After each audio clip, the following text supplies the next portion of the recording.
importante para nós, os nossos pais, mães e os nossos avós, obviamente, os nossos familiares como um todo. Então, o recado dessa aula, a ideia principal, não apenas dessa, da aula de amanhã e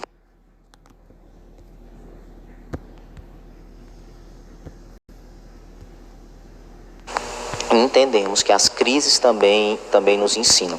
E essa pandemia vem para nos ensinar que nós devemos estar preparados para os empecilhos que a vida há de colocar no nosso caminho, para superá-los, para vencê-los e para que, enfim, nós consigamos retornar a nossa vida ao normal que antigamente tínhamos.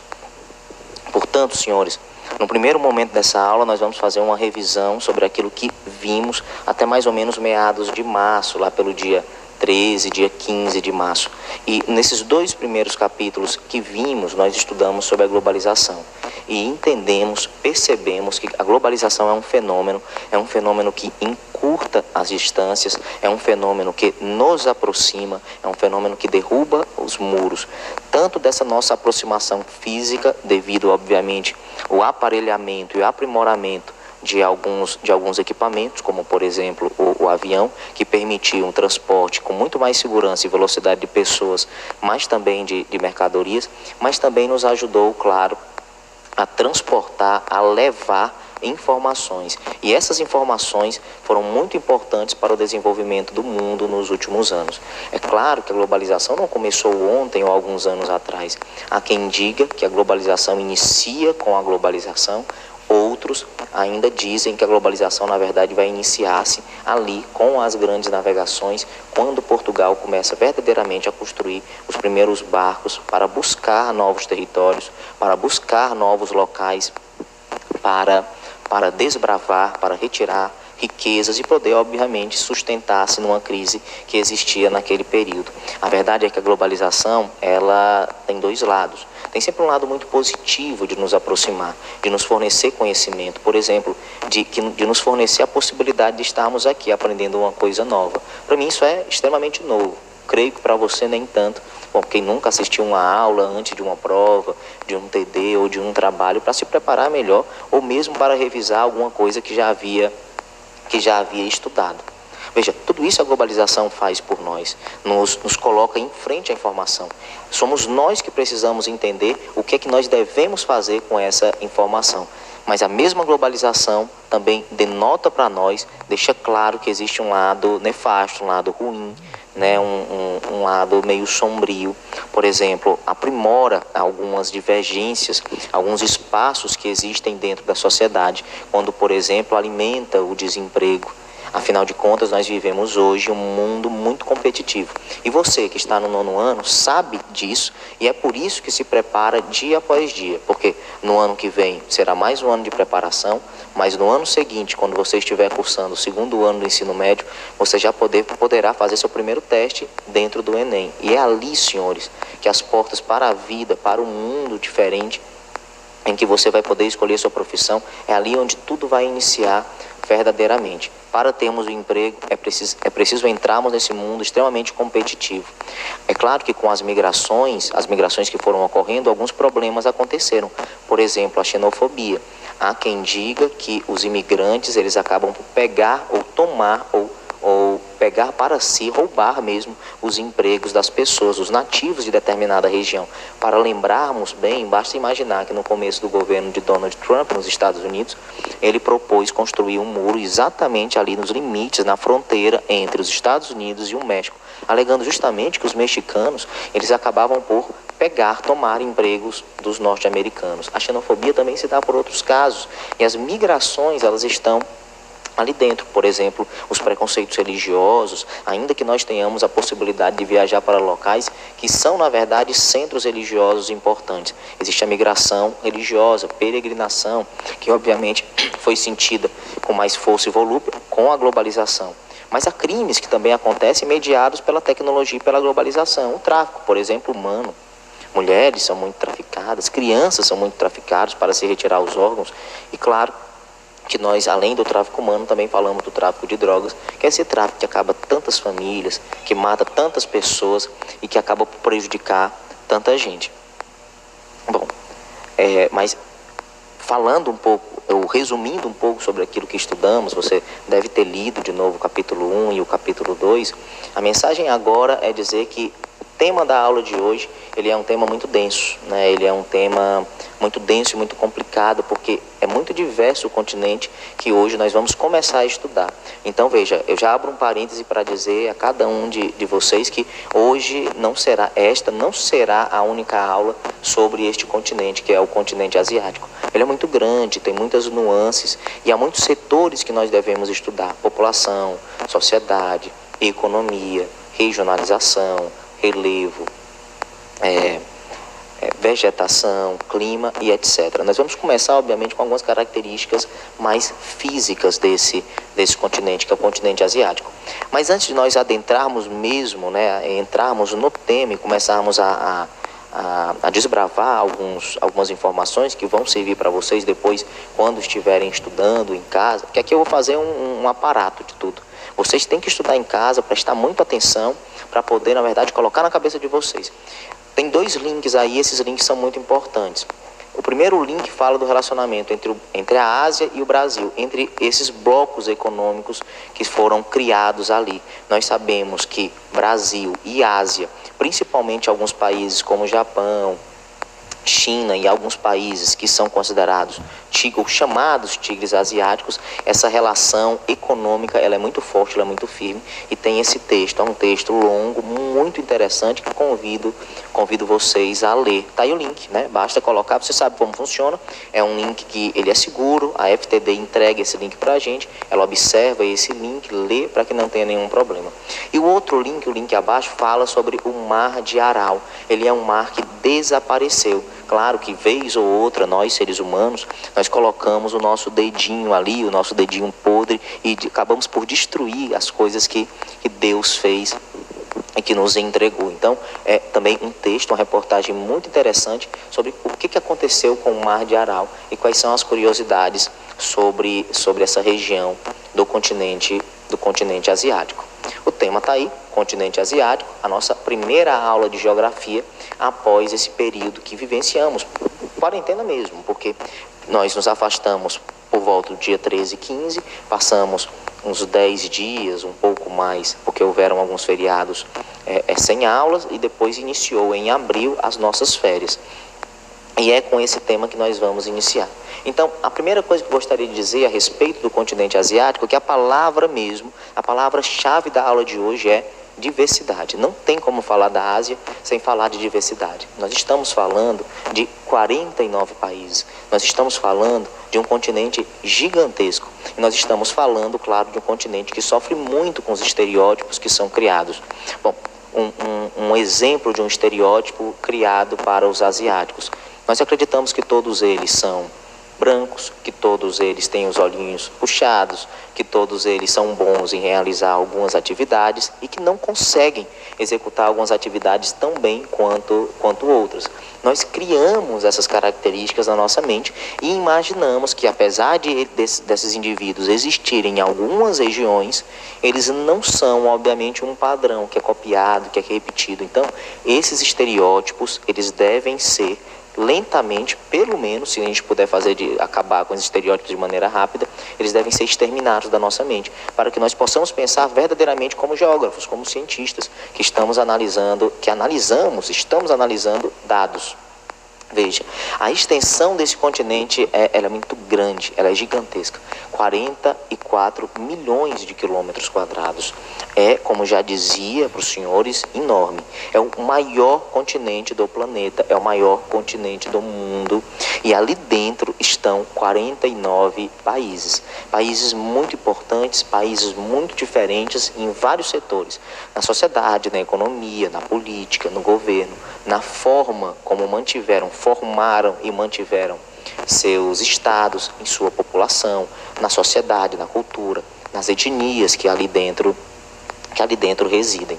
Uma outra coisa que é muito interessante que nós falemos, e ainda que a imagem não seja tão boa, eu sei que não é tão boa, eu observando esse mapa, é entendermos que Europa e Ásia são um grande e enorme continente, mas que nós acabamos por separá-los, segregá-los, porque essas características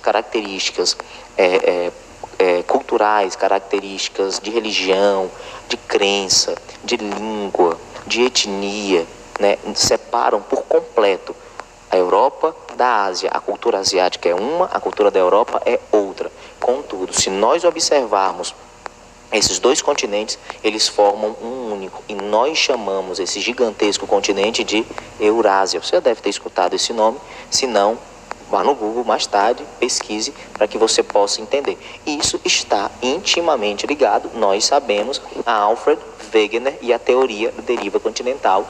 A aula que nós tivemos lá no 8º ano, ele nos explicou como é que os continentes foram se separando ao longo do tempo. Era a Pangeia e se tornou Gondwana e Laurásia, e lentamente eles foram se separando, se segregando, até chegar na configuração que está hoje, e sabemos que eles continuam a se movimentar. A Ásia e a Europa ficaram unidas. A Ásia está localizada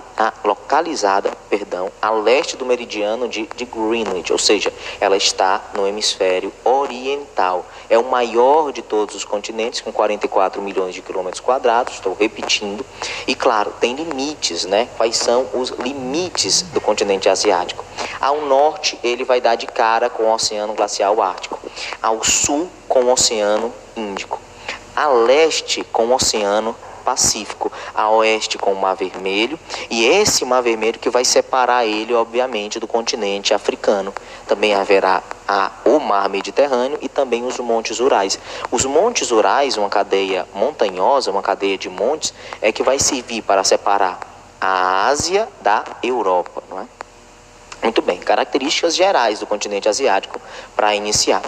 Mais uma vez aqui cita que é o maior continente do mundo e 5 dos 10 países mais populosos do planeta estão ali dentro. Nós sabemos a sequência desses países mais populosos. China, com 1,4 bilhão. Mas, professor, aqui tem 1,3. Esse número está defasado, desculpe, 1,4 bilhão. Índia, com 1,2 bilhão. Já sabemos que nos próximos anos, alguns falam que em 2050, outros são mais otimistas, falam em 2030 ou 40, a Índia vai ultrapassar a passadas largas a China em número de habitantes, em número de pessoas. Seguido de perto pelos Estados Unidos, com um pouco mais de 300 milhões. Depois já vem aí a Indonésia, que é o 4º país com o maior número de pessoas que existem. A Indonésia é seguida de perto também pelo Brasil, que hoje tem 211 milhões, 478 mil, 427 ou 472 habitantes. Não é? Mas existem outros países também ali na Ásia que têm uma enorme quantidade de pessoas. Paquistão, Bangladesh, Japão. Aqui nós podemos colocar a Rússia, a porção asiática da Rússia. Não colocam a Rússia porque tem uma porção europeia. A gente sabe que a Rússia ela é tão grande, tão gigantesca, seus 17 milhões de quilômetros quadrados, que uma parte da Rússia está na Europa e uma outra parte está na Ásia. Mas a Rússia tem 144 milhões de habitantes. Veja, se nós juntarmos esses países, isso já vai formular 60% da população do planeta Terra. Por que nós dizemos que esses países são populosos? Porque a sua população absoluta ela é muito, muito grande. Veja, no Brasil, 211 milhões é muita gente. Mas nós não podemos dizer que o Brasil é um país povoado. Por quê? Porque a sua população relativa... O que é a população relativa? Tu pegas o número de pessoas que vivem no país, no local, no território, 211 milhões, e divide pelo tamanho, 8 milhões, 514 mil, 876 quilômetros quadrados, o tamanho do Brasil. Hoje em dia está dando 24 habitantes por quilômetro quadrado. Então veja, como é que nós sabemos que um local, um território, um país é povoado? Simples, quando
Agora, como é que a gente sabe que ele é populoso? Quando a sua população, ela é, por si só, sua população absoluta, ela já é muito grande. Nós temos os limites, né? Nós não vamos repetir os limites porque já falamos. E existem grandes regiões, né? Essas grandes regiões também estão aí postas no seu livro. Vou pedir licença para olhar aqui, apenas para lhes mostrar aonde vocês podem encontrar, já na página 350. E essa primeira região a qual nós vamos falar é a Ásia Setentrional. A Ásia Setentrional, ela fica na porção asiática da Rússia. Se você está observando o seu livro, mais na frente nós teremos imagens, você vai ver que ela é essa parte mais ao norte, mais próximo a uma linha ali do glacial ártico. Então, a porção norte da Rússia, a porção asiática da Rússia, é chamada de Ásia Setentrional. Abaixo da Ásia Setentrional, ligada a ela, a Ásia Central, que é formada por 5 repúblicas da ex-União Soviética. Essas são repúblicas que terminam com estão, não é?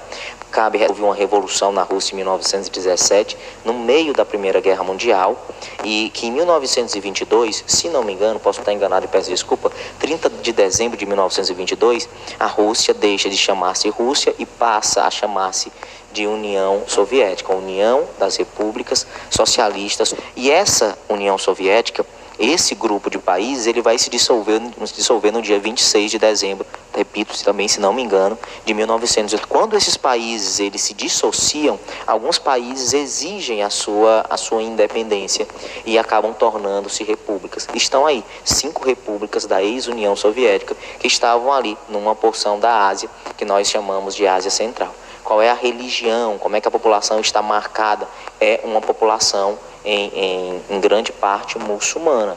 Note, é a religião que eles professam. Não é que eles são árabes, eles são muçulmanos. Eles vivem o Islã ou islamismo, lá do profeta Maomé. Nós temos também, você deve estar observando aí no seu livro, o Oriente Médio. Ele fica na Ásia Ocidental. Ora, se tu for ver isso, tu for observar um mapa daqui, é um pouco mais à tua esquerda. São povos árabes e muçulmanos, ou seja, eles são árabes e eles também são muçulmanos. Eles professam a religião islâmica, meus amiguinhos. Mas existem outras regiões, grandes regiões da Ásia. Por exemplo, o subcontinente indiano ou Ásia Meridional. Professor, de que parte, né, o senhor está falando? Eu estou falando especificamente aí do sul da Ásia. É assim como se apresenta aí no seu livro. O sul asiático, que engloba alguns outros países, mas em grande parte a Índia, né? Nós temos ainda o sudeste asiático. O sudeste asiático, ele fica um pouco mais abaixo. E tem algumas demarcações que são muito importantes. Primeiro, as monções.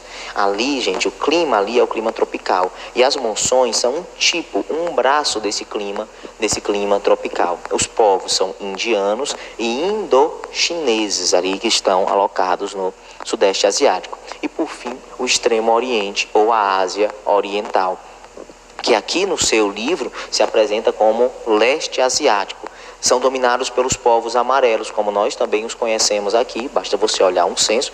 O último foi em 2010, houveram várias outras pesquisas, em 2014, em outros anos. Os amarelos são justamente essas pessoas que têm essa origem asiática. Então veja, os chineses, os japoneses e, é claro, né, os mongóis e alguns outros também estão dentro desse grupo tão grande. Então, essas são as grandes regiões do continente asiático, que tem outras informações. A Ásia Boreal ou Ásia Setentrional, lá em cima, no norte da Rússia. Por que Ásia Boreal? Porque existe ali um clima que é chamado de clima frio. E a vegetação que consegue sobreviver no clima frio são duas. Primeiro é a tundra, mas a tundra, meu amigo, é musgo, líquen, e a outra é a taiga. Mas a taiga também é conhecida, é chamada de floresta de coníferas ou floresta boreal, portanto, Ásia Boreal. Também tem a Ásia Central, que nós já falávamos, onde estão aqueles países que nós citávamos, que são ex-países da União Soviética, Cazaquistão, Uzbequistão, Coloquei Uzbequistão 2 vezes, peço desculpa. Tadiquistão, Quirguistão, Turcomenistão. O Oriente Médio, que abriga em grande maioria países árabes e muçulmanos. Cabe ressaltar que nessa região ali, mais ou menos, alguns povos muito importantes, eles acabaram por sobreviver e por se formar. Inclusive, ali nessa mesma região, foi onde foram formadas algumas outras religiões. Foram embriões, formados embriões de grandes religiões no mundo. A Ásia Austral ou Sul da Ásia, né? Boreal no norte, Austral no sul, abrange a Índia e o Sudeste Asiático. E o Extremo Oriente, que fica lá no leste da Ásia e é composto, tá aí, os países que o compõem: China, Mongólia, Taiwan, que é um tigre asiático, no final, hoje ou na próxima aula nós vamos ver, Coreia do Norte, Coreia do Sul. Essa Coreia do Norte e a Coreia do Sul ficam numa península, ficam reunidas. A Coreia do Sul, que optou pelo capitalismo, também é um tigre asiático, junto com Taiwan, está dentro dos 4 principais tigres asiáticos, e também o Japão, que dispensa, claro, qualquer comentário. É um outro nível, pessoas muito educadas, um bom nível de educação, qualidade de vida, um país que verdadeiramente, após a Segunda Guerra Mundial, se recompôs, se refez, se reestruturou. Aqui nós temos esse mapa, que é esse mapa da divisão regional da Ásia, que eu falei durante esses minutos para vocês. Olha onde é ali a Ásia setentrional, né? Veja onde é que fica a Ásia Central, bem mais ali no centro, né, desses países que terminam em tão, em guistão. O Oriente Médio, né, um pouco ali mais para o lado, lembrando sempre que o Oriente Médio ele é muito famoso também, porque ali nessa região estão grandes reservas de gás natural e de petróleo. A Ásia Meridional, onde está ali, obviamente, a Indochina e também a Índia. O Sudeste Asiático, lá embaixo, países importantes, muitos tigres asiáticos, como Singapura, por exemplo, estão ali naquela região. E o Extremo Oriente, que tem como destaque a China e o Japão. Então, não esqueçam, repetir praticamente 3 vezes, né, para que vocês pudessem entender, observassem bem como é que está dividido, na verdade, o continente asiático. Mais um mapa, né? Um outro mapa bonito. Você vê ali que lá em cima, onde está a Ásia setentrional, tem duas tonalidades de azul. Por que tem uma tonalidade de azul, um azul mais claro? A resposta, a explicação é muito simples. Porque aquele pedacinho ali é o lado europeu da Rússia. Praticamente a Ásia setentrional é a Rússia, né, com seus 17 milhões de quilômetros quadrados, mais do que o dobro do Brasil. Essa parte mais escura é a porção da Rússia que está contida no continente, que está inserida, para não ser redundante, usar a mesma palavra 2 vezes, está contida no continente asiático. Muito bem. Aqui nós temos os principais rios, né, que passam por este continente. Nós temos que deixar sempre bem claro, desde o 6º ano você já vem estudando isso. Eu digo mais, né? Você já vem estudando isso lá desde que vocês são mais novinhos ainda, no Fundamental 1 ou Fundamental anos iniciais. Os povos, verdadeiramente, eles conseguem se fixar em locais onde existem corredores de água, em locais onde exista água mesmo, né? E aqui não foi diferente. Existem alguns rios que, na verdade, possibilitaram esse crescimento populacional, social e o surgimento de alguns povos, de algumas nações. O Rio Amarelo e o Rio Azul, na planície da China, o Angho, e o outro eu não lembro o nome. O Rio Eufrates e o Rio Tigres, lá na Mesopotâmia. Algumas das primeiras civilizações surgiram ali. Os sumérios, por exemplo, que foi mesmo a primeira civilização. Para a gente lembrar melhor ainda, basta lembrar de Talião, né? Um sumério famoso, e a lei de Talião: olho por olho, dente por dente. Aliás, a palavra Mesopotâmia significa terra entre rios, o rio Tigres e o rio Eufrates. O rio Ganges e o rio Indo, que fica nessa planície que leva o nome desses rios, a planície Indo-Gangética, eles têm uma outra conotação também muito importante. Claro que eles são importantes para a economia, claro que eles são importantes para o cotidiano das pessoas, mas eles também têm um outro arquétipo de importância ligado à religião. Pessoas, né, que professam a religião hinduísta vão lá e querem tomar um banho, querem banhar-se, obviamente, no rio Ganges. Não é à toa que esse rio está completamente poluído, né? Eles continuam tomando banho lá. É uma questão de acreditar, uma questão de fé.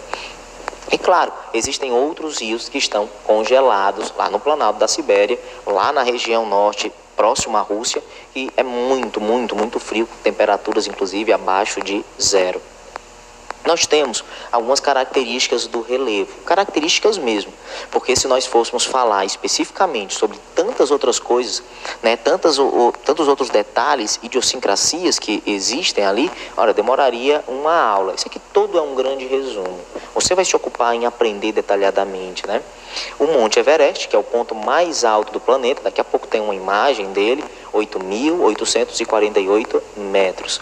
O Mar Morto, que também é muito curioso, se imagine na Praia da Baleia. E imagine, meus amigos, uma praia que fica a 392 metros abaixo do nível do mar. Ali da praia que nós temos o costume de ir. É como se ficasse a 392 metros abaixo de onde nós estamos. Abaixo do nível do mar. Senhores, ali não vive nada. Porque aquela região, na verdade, aquele mar, ele é lotado, abarrotado de sal. E é impossível que a vida ali se desenvolva. Nós sabemos que alguns episódios religiosos também ocorreram ali próximo àquela região. E tem inúmeros planaltos e planícies, cordilheiras, né? Por exemplo, a do Himalaia, o planalto do Tibete, que também é muito famoso, né? Nós temos aqui um mapa, né, no seu computador, não sei se no seu celular você vai conseguir ver melhor, mas aqui nós temos exatamente muitas características. Por exemplo, os montes Urais, que ficam ali separando a Europa, que está ali branquinho, né, mais claro, da Ásia. Os montes Urais é que fazem essa separação. Nós temos também aqui alguns desertos que nós encontramos no centro, mas também próximo ao Oriente Médio. Nós vamos encontrar também o planalto do Tibete, a planície do Himalaia, que ficam mais ao centro, né? Este mapa, ele está ali nos mostrando a altura do relevo da Ásia. Então eu lhes convido a ir na internet, a observar essa mesma imagem e conhecer, e ir observando, obviamente, as formações de relevo que estão contidas aí nesse mapa. E só não vou, obviamente, falando mais sobre eles, porque também daqui estou com dificuldade de ver no sistema. Então faça isso, é importante. Muito bem, aqui é a imagem do Monte Everest, a montanha mais alta do mundo, né? Fica onde? Na cordilheira do Himalaia. Diz Planalto, errei, peço perdão. Na cordilheira do Himalaia, e em função de sua altitude, permanece coberta de gelo o ano todo. Aí se você vai olhar, por exemplo, qual é a vegetação que existe ali, né?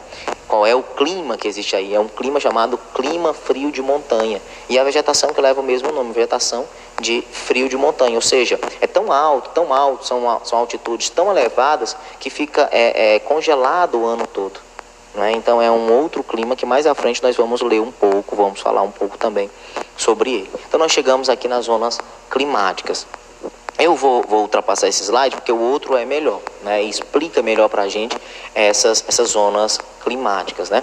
Nós temos aqui essa zona climática glacial ártica, veja que pega o norte da Rússia, Abaixo do Círculo Polar Ártico, até o Trópico de Câncer, nós vamos ter uma zona chamada Zona Temperada do Norte. E nós podemos dizer, e vamos ver melhor em outras imagens, que a maior parte do continente asiático está dentro dessa zona climática, na Zona Temperada do Norte. Abaixo da Zona Temperada do Norte, nós já temos uma outra zona, uma zona mais quente, que é uma zona que leva o nome de intertropical. Está cortado aí um pouquinho, mas é intertropical. Note que tem uma linha muito famosa que está passando aí em cima dela, que é a linha do Equador, que possibilita nós entendermos que, primeiro, próximo à linha do Equador, nós teremos um clima chamado clima equatorial, e que nós também teremos uma vegetação que se chama vegetação equatorial ou vegetação tropical úmida. Acima dessa linha nós vamos encontrar regiões cujo clima é o clima tropical, intertropical, né? Olha como é interessante essas zonas que permeiam o continente asiático. Mais uma vez nós temos essa imagem para provar que a zona temperada do norte é a zona sobre a qual está a maior parte do continente asiático. Zona polar ártica lá em cima, zona temperada do norte logo abaixo do Círculo Polar Ártico, muito grande essa zona temperada norte, pega também uma enorme porção ali dos Estados Unidos, por isso que lá tem em grande parte um clima temperado, uma vegetação também, uma vegetação temperada, e chega no Trópico de Câncer. Abaixo nós já estamos, obviamente, mais próximos à zona tropical ou zona intertropical, como nós acabamos de ver. Se quiser observar, o Brasil também está nessa zona, na zona tropical. Abaixo, um pedacinho do Brasil, inclusive, zona temperada do sul e, por fim, zona polar antártica. Aqui nós temos um mapa que mostra os climas do continente asiático. Vamos procurar onde é que está aí o clima equatorial. Veja que é um pouco mais ali para baixo, é um vermelho com a tonalidade um pouco mais escura. Perceba, meus amigos, que fica próximo à linha do Equador. E que são essas ilhazinhas, esses conjuntos de países que nós chamamos de Sudeste Asiático, que lá atrás eu falava, muitos desses países são os famosos tigres asiáticos. Acima da linha do Equador, pouco acima, nós vamos ter o clima tropical e também o clima subtropical. O clima tropical tem algumas características que são muito interessantes. Por exemplo, é um clima que nós basicamente só conseguimos perceber duas estações do ano, que é o verão e o inverno. Ah, mas não existe o outono e a primavera? Existe, mas é quase imperceptível. Nós estamos assistindo a televisão e, por exemplo, diz ali que por exemplo, em São Paulo, está na primavera. Não há quase mudanças, não se nota uma mudança, uma transição.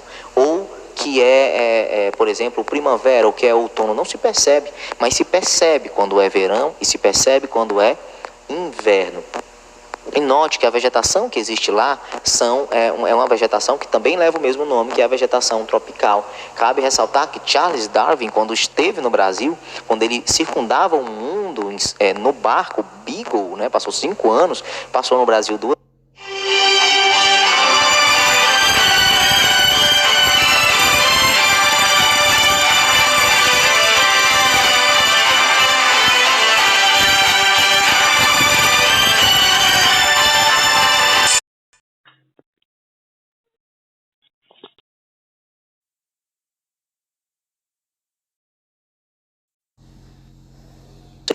E só isso, mas existem alguns desertos também extremamente frios, sobretudo à noite. Praticamente não tem vegetação, mas a pouca vegetação que existe são arbustos e claro, existem também alguns cactos, né, que servem na verdade ali com os espinhos e dentro acumulam água para poder sobreviver nessa região. Tem o semiárido, que é um marrom um pouquinho mais claro. É completamente diferente do clima desértico, porque no semiárido existe uma vegetação sim. Essa vegetação é as estepes ou pradarias, né? Se nós fôssemos trazer para o nosso dia a dia, nós chamaríamos de cerrado, né, que são essas vegetações que elas não são tão rasteiras, mas elas são muito feitas por arbustos e que sobrevivem durante muito tempo a temperaturas mais elevadas, mais altas, com um índice pluviométrico mais baixo. Note que foi nessas condições que alguns povos sobreviveram no Oriente Médio e criaram, claro, algumas religiões, como eu já falava para vocês. O clima mediterrâneo, você olha que vai perceber que fica um pouco mais à sua esquerda e que vai pegar e vai ficar próximo à Europa. Vai ser banhado pelo mar Mediterrâneo e muito próximo da África. O mar Mediterrâneo que separa a África da Europa. Nós vamos encontrar, por exemplo, países na Europa como a Grécia, como a Itália, por exemplo, que são Portugal, que são banhados pelo mar Mediterrâneo. Eles ali, diferente, claro, do clima tropical. O que é que tem um clima tropical? No verão chove. E no inverno nós temos um período muito seco. No clima mediterrâneo nós vamos ter chuvas no inverno, como acontece aqui, e nós vamos ter verões muito secos. Como é que é a vegetação? A vegetação que é comum, a vegetação mediterrânea lá, nós podemos citar, por exemplo, as parreiras que dão a uva, ou, por exemplo, podemos citar também as oliveiras que dão a azeitona, que você faz o azeite, etc. É uma vegetação muito interessante também. Tem um clima temperado. Clima temperado, a gente consegue sentir todas as estações. No verão é quente, no inverno é úmido, é muito florido na primavera, muito bonito. As florzinhas elas abrem e deixam, obviamente, todos nós nos encantemos com aquelas imagens.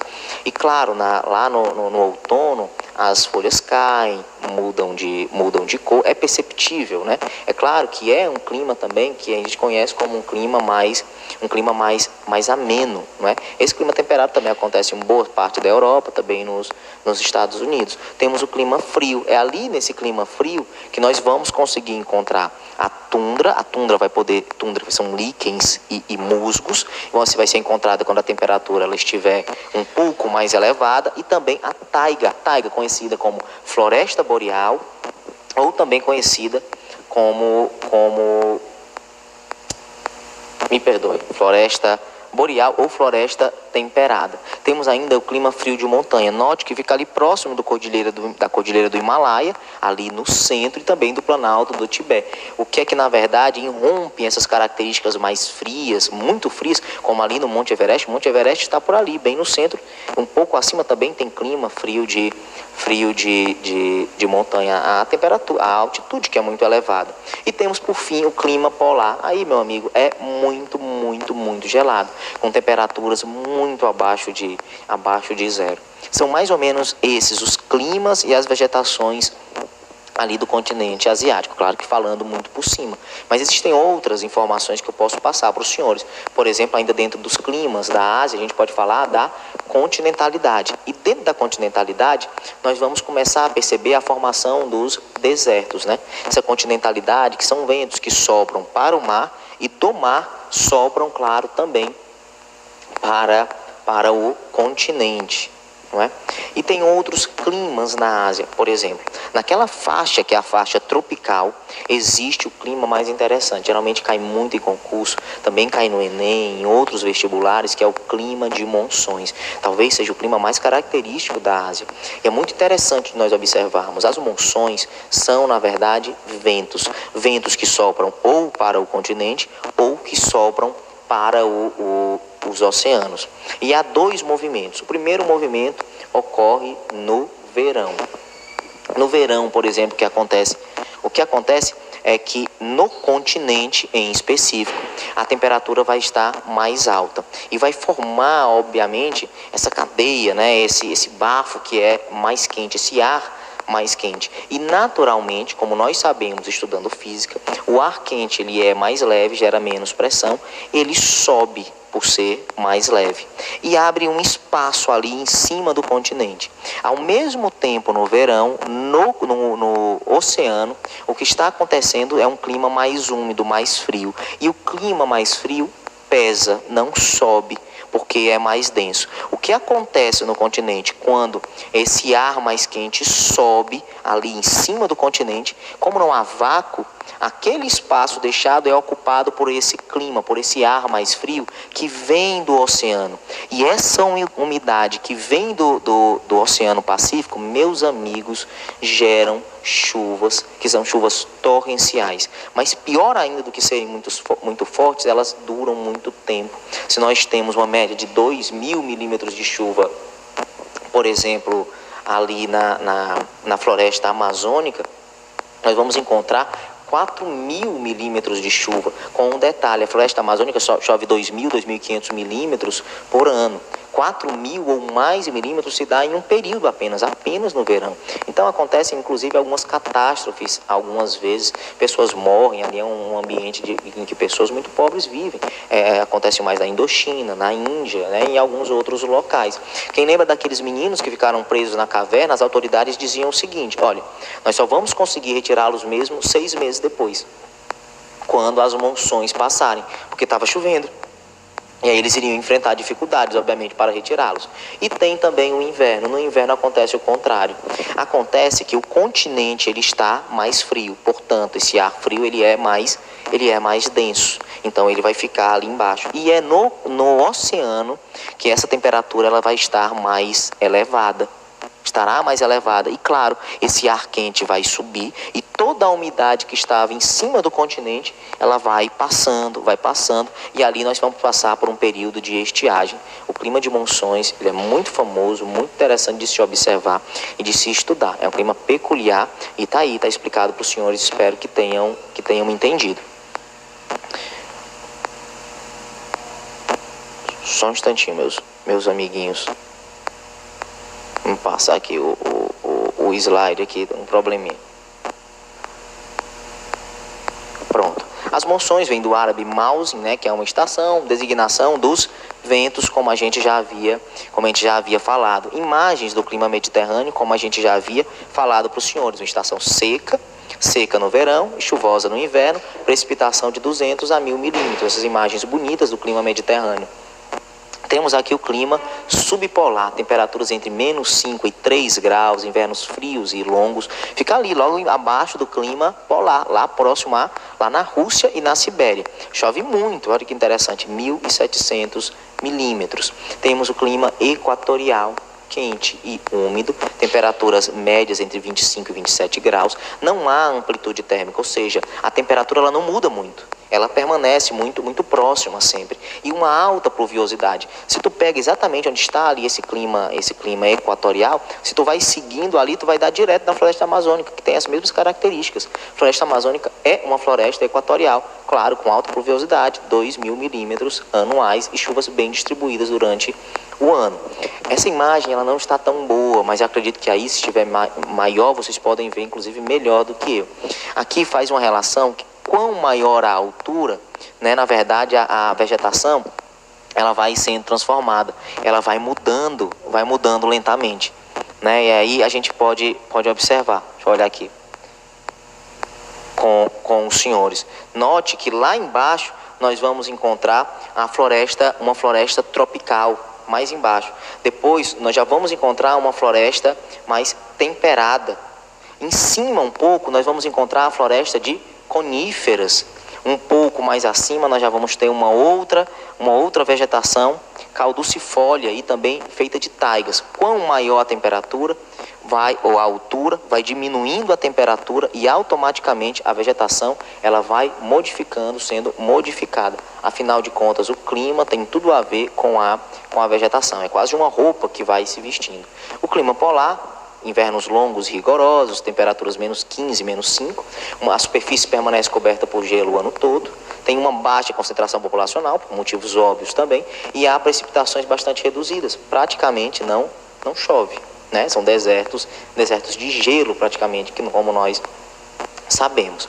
Existem aqui, obviamente, as vegetações, que nós iríamos falar de novo, né, sobre cada uma, mas nós já nos referimos sobre elas, as estepes e as pradarias, a tundra, né, que são esses líquens que aparecem de tempos em tempos, a taiga, né, mostrando exatamente onde é que está sendo colocado, que mais uma vez uma relação entre a altitude, a temperatura e a vegetação que se forma.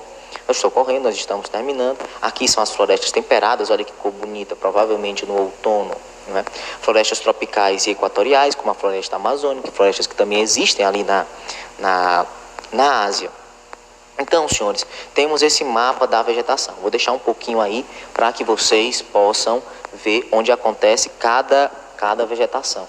Áreas cultivadas, né, onde essas áreas podem ser cultivadas, onde existe a tundra, onde estão as estepes, as florestas de coníferas, veja ali próximo à Rússia, né, as pradarias, as estepes mais ao centro, os desertos que ficam alocados nesses locais, no Oriente Médio e mais ao centro, né, então é muito interessante esse outro mapa.